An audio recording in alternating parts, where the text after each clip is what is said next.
सभी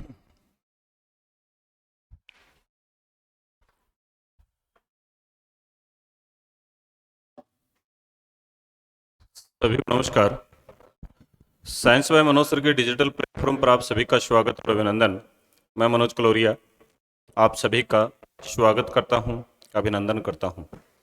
जी साथियों, हमारी एमसीक्यू ऑनलाइन जो टेस्ट सीरीज जो एमसीक्यू प्रश्नोत्तरी जो चल रही थी उसी को आगे बढ़ाते हुए आज अपन लाइट बोले तो प्रकाश से संबंधित कुछ क्वेश्चंस मैं और लेकर आया हूं, जो कि एक दृष्टि से वेरी इंपॉर्टेंट क्वेश्चंस हैं, जो कि सभी प्रकार की जो एग्जाम होती है, अगर अपन देखा जाए सर, राजस्थान पुलिस से लेकर आर्मी लेवल के सभी एग्जामों में बहुत ही बेहतरीन तरीके से पूछे जाने वाले क्वेश्चंस हैं। तो जितने साथीगण जुड़े हुए हैं एक बार क्लास को शेयर कर देना, और चैनल पे नए जुड़े हैं तो दोस्तों चैनल को सब्सक्राइब जरूर करें। आशा करते हैं आप सभी स्वस्थ होंगे, मस्त होंगे और अपनी पढ़ाई में व्यस्त होंगे। तो जितने भी जो साथीगण जुड़े हुए हैं एक बार क्लास को जरूर शेयर कर देना। बिल्कुल देखिए साथी, पहला ही क्वेश्चन आपकी स्क्रीन पर आ चुका है। इसमें मैंने इसी सीरीज में मैंने प्रकाश से संबंधित 60 से 70 क्वेश्चंस मैंने बनाए हैं, जिसमें से 20 क्वेश्चंस मैंने पिछली क्लास में मैंने बता दिए थे। तो जितने भी जो साथीगण जुड़े हुए हैं एक बार पीछे की क्लास भी जरूर देख लेना। प्रकाश से संबंधित कुछ चर्चा हमने कर ली थी वहां पर। आज का जो हमारा क्वेश्चन है, जो 21 नंबर का क्वेश्चन है, देखना दोस्तों, मैं बात कर लेता हूं। इंद्रधनुष तब बनते हैं जब सूर्य का प्रकाश, यानी कि बात यहां पर चल रही है सर इंद्रधनुष बनाने की। यानी इंद्रधनुष जो होता है सर वो कब बनता है, वो किस घटना से बनता है, उनके बारे में अपन चर्चा करेंगे। बात क्या कह रहा है अगला, कि इंद्रधनुष तब बनते हैं जब सूर्य प्रकाश के किस दिशा में होना चाहिए, ये बात अगला इसको पूरी करे तो इस प्रकार से कह सकते हैं, वायुमंडल में निलंबित वर्षा की बूंदों को गिरने पर, परावर्तन होने पर और विकिरण हो जाने पर। बिल्कुल परावर्तन होने पर, अगले ने कह रहा परावर्तन होने पर। मैं आपको बता देना चाहता हूं कि इसमें परावर्तन की घटना नहीं होती है। जब इंद्रधनुष बनता है तो इंद्रधनुष बनने में परावर्तन की घटना नहीं होती है। इंद्रधनुष बनने में एक वर्ण विक्षेपण की घटना होती है। वर्ण विक्षेपण यानी कि अपन कह सकते हैं जब अपन जो सूर्य का जो प्रकाश होता है अगर उसको अपन प्रिज्म से गुजारे, जब अपन सूर्य का जो प्रकाश होता है उसको अगर अपन प्रिज्म से गुजारे, तो प्रिज्म से गुजारने के पश्चात जो सूर्य का जो प्रकाश होता है वो 7 रंग होते हैं। प्रकाश अपने आप में एक रंग होता है, श्वेत प्रकाश होता है, लेकिन अगर अपन उसे किसी प्रिज्म से गुजारेंगे तो गुजारने के दौरान दोस्तों वो 7 रंगों में विभक्त हो जाता है। और 7 रंगों में विभक्त होने वाली जो घटना होती है उसको वर्ण विक्षेपण बोला जाता है। क्या बोलेंगे दोस्तों? वर्ण विक्षेपण बोला जाता है। बात यही निकल के आती है। वर्ण विक्षेपण में मैं आपको बता देता हूं, वहां पर अपवर्तन और पूर्ण आंतरिक परावर्तन दोनों घटनाएं होती हैं। जब वर्ण विक्षेपण की जो घटना होती है तो उसमें अपन कह सकते हैं सर अपवर्तन की घटना भी होती है और पूर्ण आंतरिक परावर्तन दोनों की घटना होती है। अपवर्तन पूर्ण आंतरिक परावर्तन को मैं आपको थ्योरी के रूप में एक अलग से चैप्टर लेकर आऊंगा, लेकिन मैं अभी आपको क्वेश्चंस के माध्यम से बताना चाह रहा हूं कि वर्ण विक्षेपण जो होता है उसमें सर एक तो अपवर्तन की घटना होती है और पूर्ण आंतरिक परावर्तन दोनों की घटना होती है। यहाँ पर अपवर्तन और पूर्ण आंतरिक परावर्तन की घटना कहां पर हो रही है? गिनने पर अपवर्तन केवल विकिरण हो जाते हैं, यहां पर केवल अपवर्तन की बात हो रही है। वायुमंडल में निलंबित वर्षा बूंदों के गिरणों के कारण अपवर्तन और पूर्ण आंतरिक परावर्तन होने के विकिरण हो जाता है। ऑप्शन नंबर क्या आ जाएगा बेटा? इसमें सी आ जाएगा। क्या आ जाएगा दोस्तों? सी आ जाएगा। बिल्कुल सर, इसका ऑप्शन नंबर सी आ जाएगा। इंद्रधनुष के बारे में अगर अपन थोड़ी सी आगे चर्चा करें, अगर सिंपल सी बात अगर आपको पूछ लिया जाए कि सर इंद्रधनुष किसका एग्जाम्पल होता है, तो अपन कह सकते हैं सर इंद्रधनुष जो होता है ये वर्ण विक्षेपण का एग्जाम्पल होता है। किसका होता है मेरे दोस्तों? वर्ण विक्षेपण का एग्जाम्पल होता है। ये बात आपको ध्यान में रखना। इंद्रधनुष जो होता है वो सर 2 प्रकार का होता है, एक प्राइमरी इंद्रधनुष होता है, एक सेकेंडरी इंद्रधनुष होता है। प्राइमरी इंद्रधनुष जिसे प्राथमिक इंद्रधनुष बोला जाता है, एक सेकेंडरी इंद्रधनुष होता है। इसके बारे में आपको ध्यान में रखना। ऑप्शन नंबर सी आ जाएगा। अगला क्वेश्चन देखिए दोस्तों, आपकी स्क्रीन पर आ चुका है। बिल्कुल सर, बहुत ही शानदार क्वेश्चन है।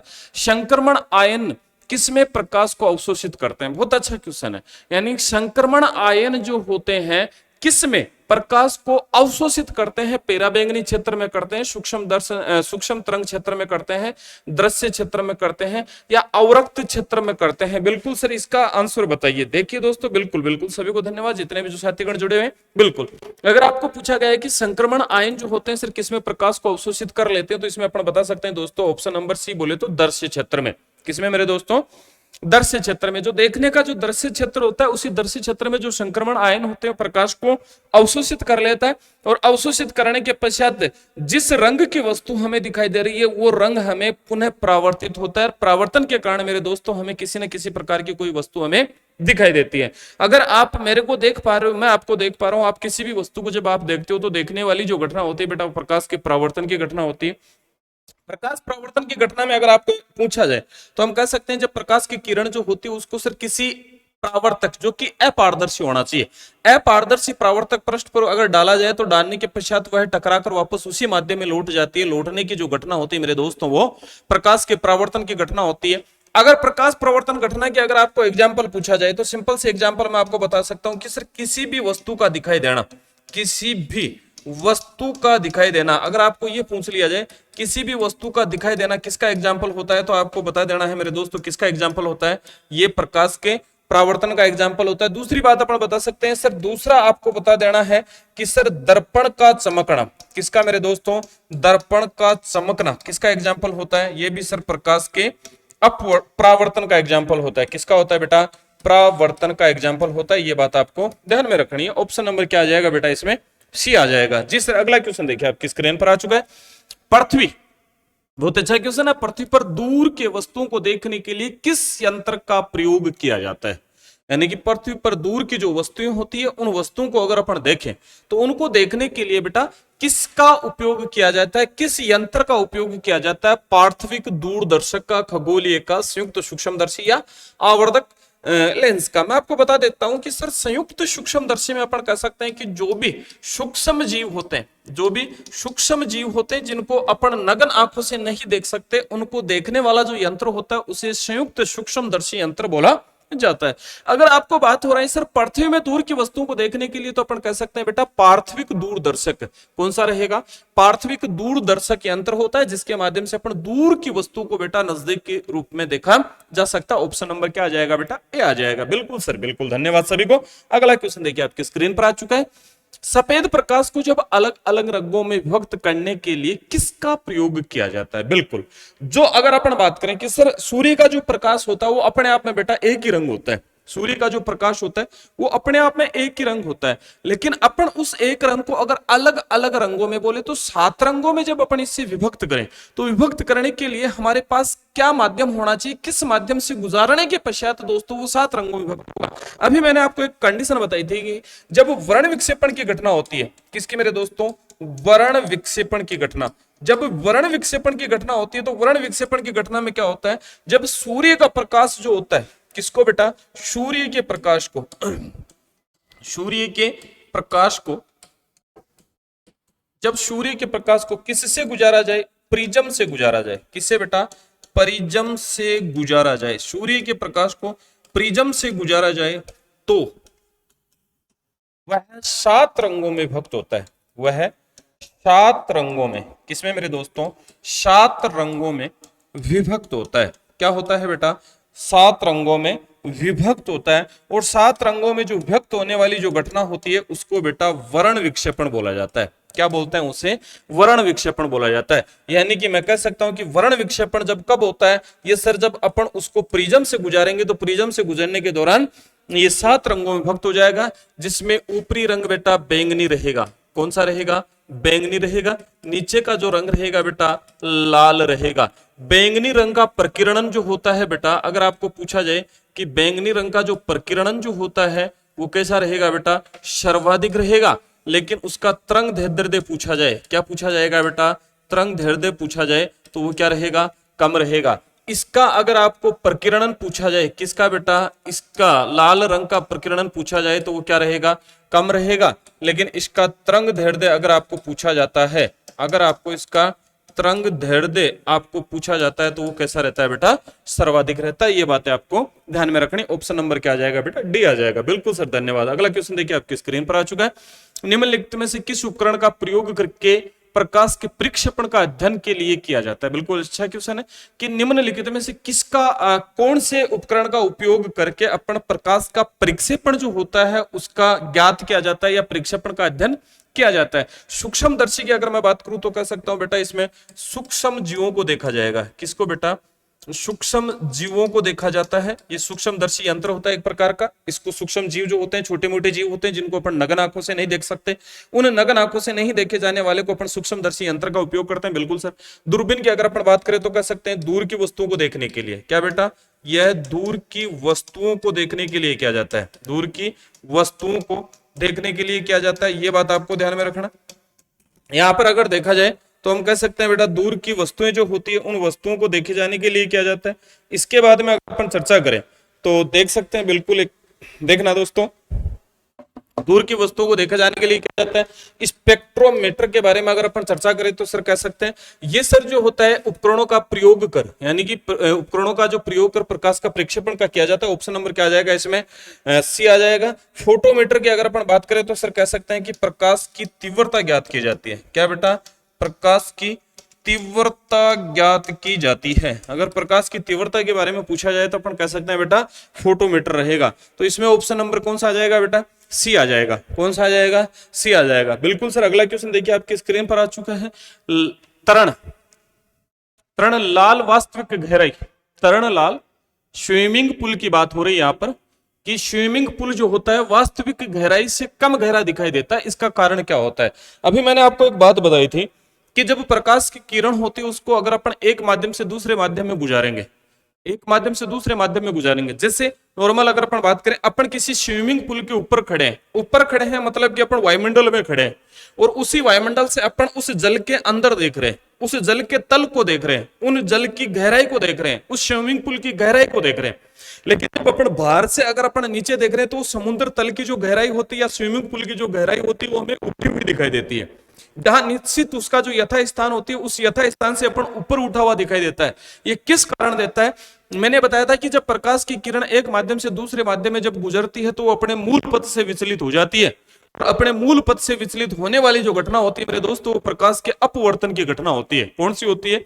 प्रकाश के अपवर्तन की घटना होती है। और प्रकाश के अपवर्तन की घटना के कारण ही अपन कह सकते हैं कि किसी भी स्विमिंग पूल की तल का ऊपर उठा हुआ दिखाई देना, पानी में किसी भी प्रकार की मतलब समुद्र में अगर अपन मछली को देखें तो समुद्र में जो मछली होती है उस मछली का ऊपर उठा हुआ दिखाई देना, या अपन कह सकते हैं किसी पानी के भरा जो बिक्कर होता है उस बिक्कर में हमने सिक्का रख दिया और सिक्के को बेटा ऊपर उठा हुआ दिखाई देना, या उसकी साइज का मोटा दिखाई देना। ये सारी की सारी जो घटना होती है बेटा ये प्रकाश के अपवर्तन की घटना होती है। किसकी होती है मेरे दोस्तों? प्रकाश के अपवर्तन की घटना होती है। ऑप्शन नंबर क्या आ जाएगा बेटा इसमें? सी आ जाएगा। इसमें प्रकाश के अपवर्तन की घटना से संबंधित मैंने काफी सारे पिछले जो चैप्टर था, पिछला जो चैप्टर था उसमें मैंने सारे के सारे एग्जाम्पल बता दिए थे।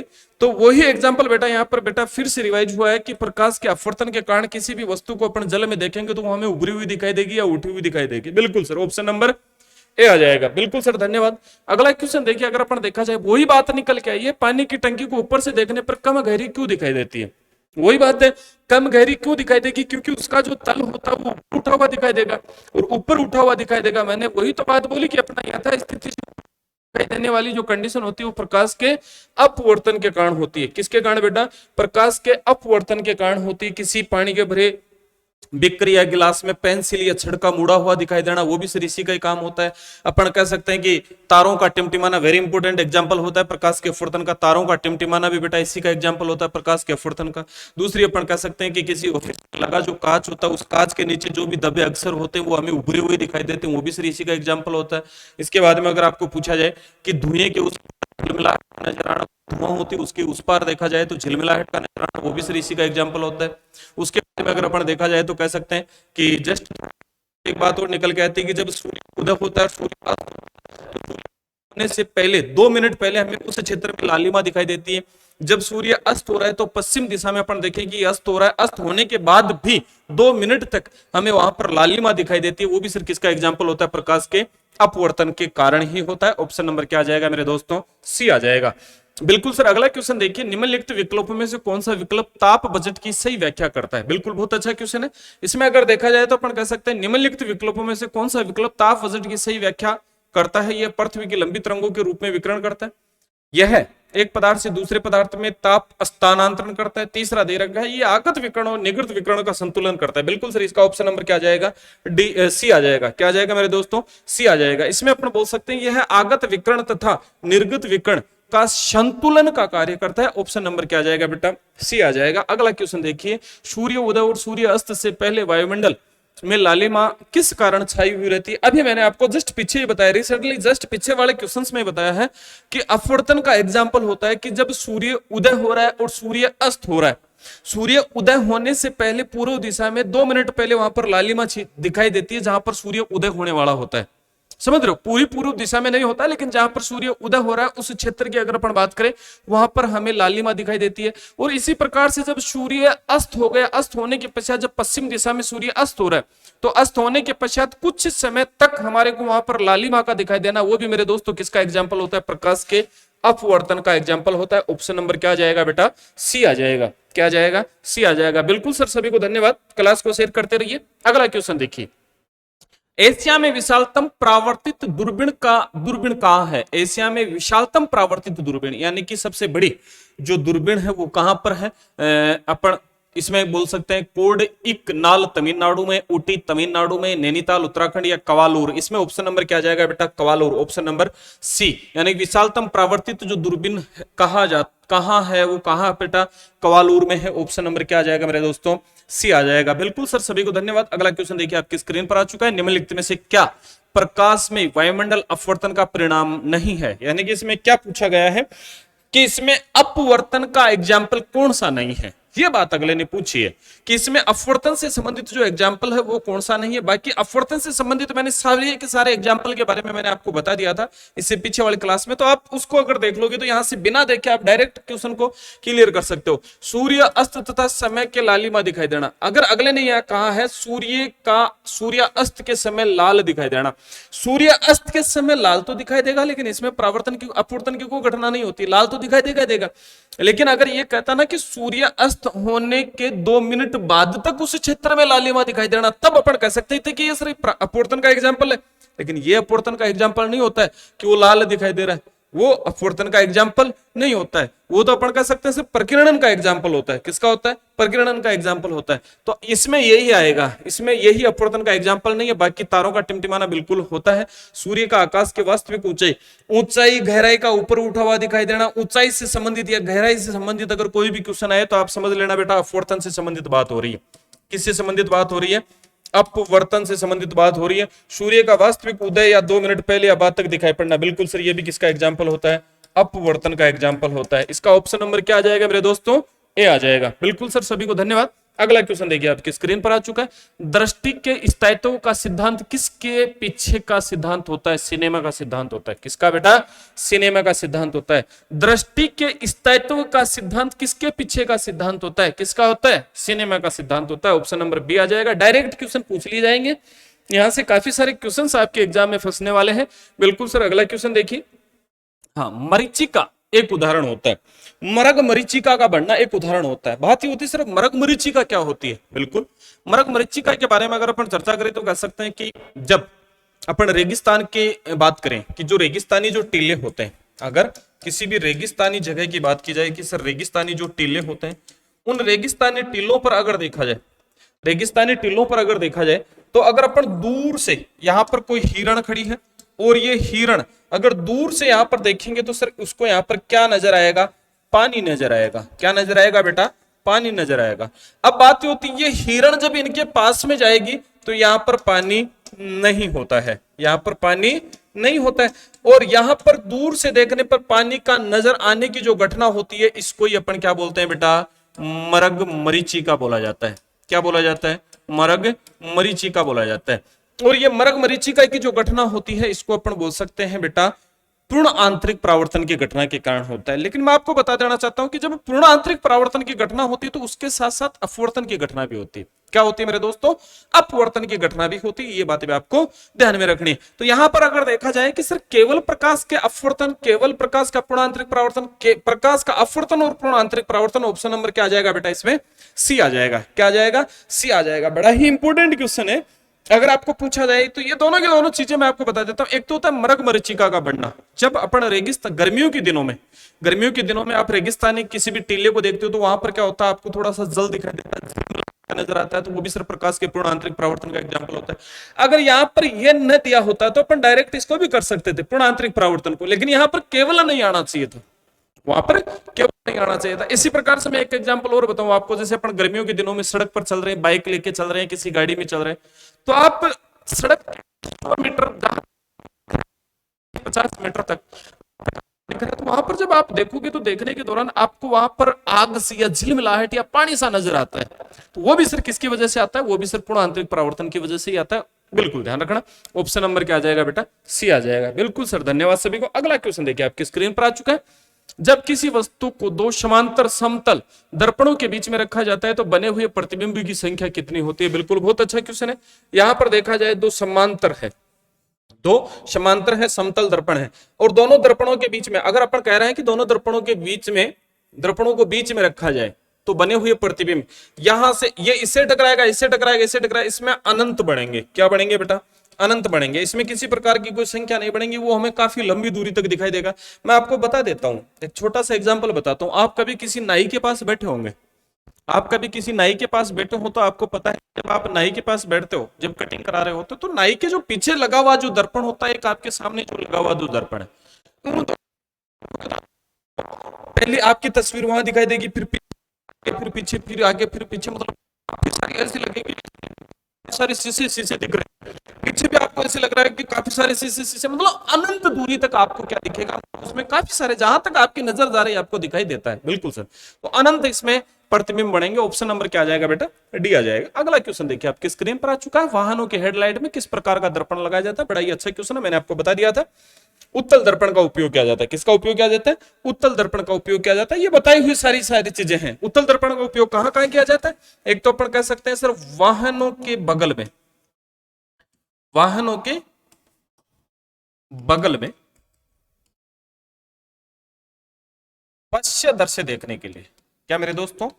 पश्य दृश्य देखने के लिए। बिल्कुल सर, एक तो ये आ जाएगा। दूसरा अपन कह सकते हैं जो एटीएम मशीन होती है ना, एटीएम मशीन में भी मेरे दोस्तों किसका उपयोग किया जाता है? अपन इसी उत्तल दर्पण का उपयोग करते हैं। किसका उपयोग करते हैं? उत्तल दर्पण का उपयोग करते हैं। ऑप्शन नंबर क्या आ जाएगा बेटा? सी आ जाएगा। क्या आ जाएगा? सी आ जाएगा। बिल्कुल सर। अगला क्वेश्चन देखिए आपकी स्क्रीन पर आ चुका है। धन्यवाद सभी को, जितने भी साथीगण जुड़े हुए हैं एक बार क्लास को जरूर शेयर कर देना। देखना साथी, वाहन चालन हेतु पश्य दर्शय दर्पण, अभी तो बताया कि वाहनों में लगी हुई, वो क्या क्वेश्चन था?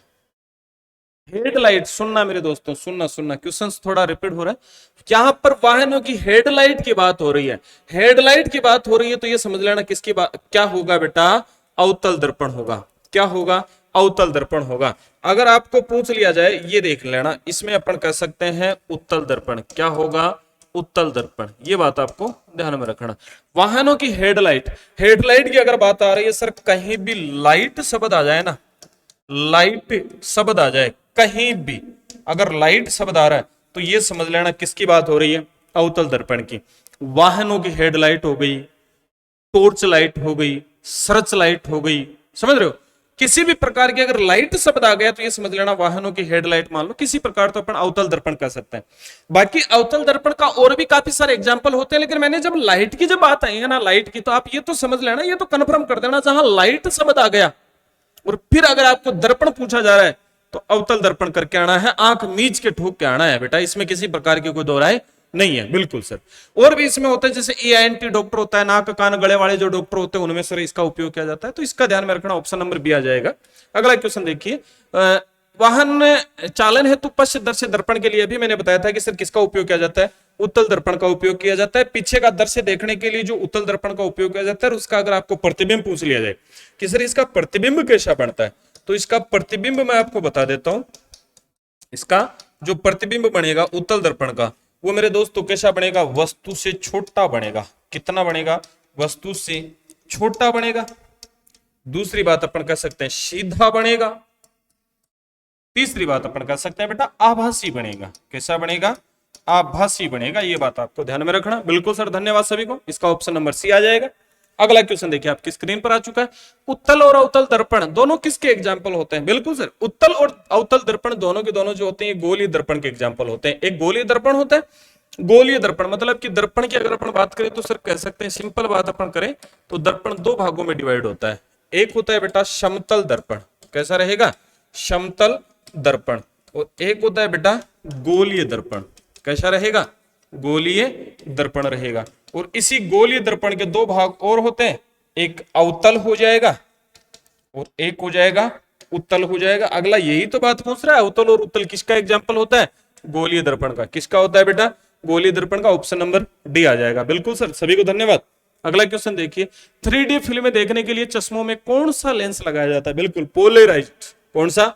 पोलराइज्ड। कौन सा हो जाएगा? Option number D. यानी कि जो 3D फिल्म जो लगाई जाती है ना, 3D जो फिल्म लगाई जाती है उसको देखने के लिए पोलराइज्ड जो होता है उसका उपयोग किया जाता है, जो कि फटता नहीं है, जो कि फटता नहीं है। मतलब कि प्रकाश जो होता है ना वो फटता नहीं है। जैसे ये पोलराइज्ड शीट से भी होते हैं, पोलराइज्ड शीशे भी होते हैं, चश्मा भी होता है। उसमें क्या होता है कि जो भी आगे से आने वाला किसी भी प्रकार की जो अत्यंत चमकीली जो होती है ना वो फटती नहीं है, वो उसी के अंदर वहां पर समा जाती है। ठीक है, तो इसका देखिए दोस्तों, बिल्कुल सर अगला क्वेश्चन देखिए आपके स्क्रीन पर आ चुका है। देखिए दोस्तों, बिल्कुल साबुन के बुलबुले के सफेद प्रकाश डालने से रंग दिखाई देता है, इसका क्या एग्जाम्पल होता है? मतलब कि मैं कह सकता हूं ये व्यक्तिकरण का एग्जाम्पल होता है। साबुन के बुलबुले पर सफेद प्रकाश डालने से रंग दिखाई देता है, इसका ऑप्शन नंबर क्या होता है मेरे दोस्तों? व्यक्तिकरण होता है, ऑप्शन नंबर सी आ जाएगा। अगला क्वेश्चन देखिए, निम्नलिखित में से किस प्रकार की घटना के कारण हीरे जगमगाते हैं? बहुत अच्छा क्वेश्चन है, हीरे जगमगाना। यानी कि मैं कह सकता हूं कि सर हीरे का चमकना, क्या बेटा? हीरे का चमकना। जब हीरे की चमकने की जब बात आ जाए तो मैं आपको बता देता हूं कि हीरे की चमकने की जब कंडीशन आती है तो सिंपल सी बात मैं आपको बता देता हूं कि ये अपन कह सकते हैं प्रकाश के पूर्ण आंतरिक परावर्तन की घटना होती है। प्रकाश के पूर्ण आंतरिक परावर्तन की घटना होती है, पूर्ण आंतरिक परावर्तन की घटना। ये बात आपको ध्यान में रखनी है। यहां पर बहुलित आंतरिक परावर्तन, बहुलित या पूर्ण एक ही बात होती है, तो इसका ऑप्शन नंबर क्या आ जाएगा बेटा? बी आ जाएगा। क्या आ जाएगा? बी आ जाएगा। तो बिल्कुल जितने भी जो साथीगण जुड़े हुए हैं सभी को धन्यवाद, बहुत बहुत धन्यवाद। क्लास को शेयर करना, बिल्कुल सर, सभी को धन्यवाद। Thank you, best of luck.